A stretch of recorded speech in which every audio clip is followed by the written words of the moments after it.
mécanique d'adoption des services digitaux, on est tombé devant une énigme, en fait, à savoir qu'il y avait un certain nombre de services qui étaient très largement utilisés par beaucoup plus de la majorité des utilisateurs du digital en France, évidemment le SMS, le mail ou la banque mobile, par exemple, et d'autres services qui plafonnaient systématiquement à 15, 20%, allez, 30% maximum de leur potentiel d'utilisateurs.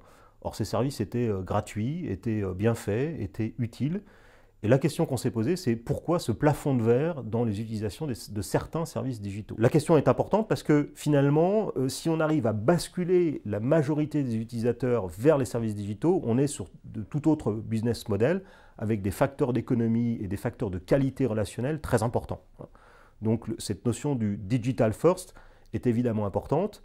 Prenons un peu de recul dans l'explication de la dynamique d'adoption. On a deux modèles possibles, le modèle convergent et le modèle divergent. Jusqu'à maintenant, l'hypothèse principale était que nous étions dans un modèle convergent.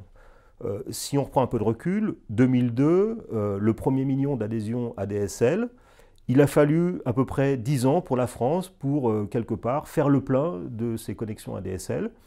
Et on allait penser qu'au fur et à mesure où les gens, quelque part, s'équipaient de l'Internet fixe, puis après de l'Internet mobile, de même que cette convergence dans le taux d'équipement, la convergence allait suivre dans les modalités d'utilisation de ces services.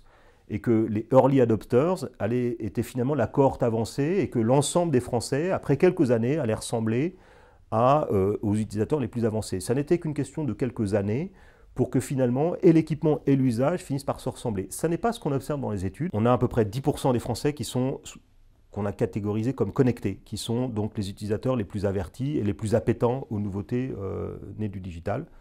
On a 20% de Français qui sont très connectés également, mais avec une dynamique d'adoption un peu différente, qu'on a qualifiée de fonctionnelle, qui en fait évalue l'intérêt pour eux d'utiliser un nouvel outil digital ou non, et donc ils sont beaucoup plus rationnels dans leur utilisation du digital. Mais au total, avec ces deux catégories, 10 plus 20%, on fait le plein des gens qui naturellement vont se convertir au digital.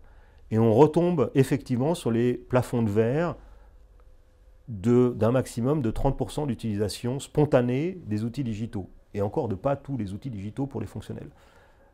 On a les 70% restants qui sont les utilisateurs mainstream, qui sont dans une distance beaucoup plus importante avec les outils digitaux. Il semblerait que effectivement, on soit plutôt dans un modèle divergent où, à même taux d'équipement, finalement, les modalités d'adoption des outils digitaux sont différentes d'une population à une autre.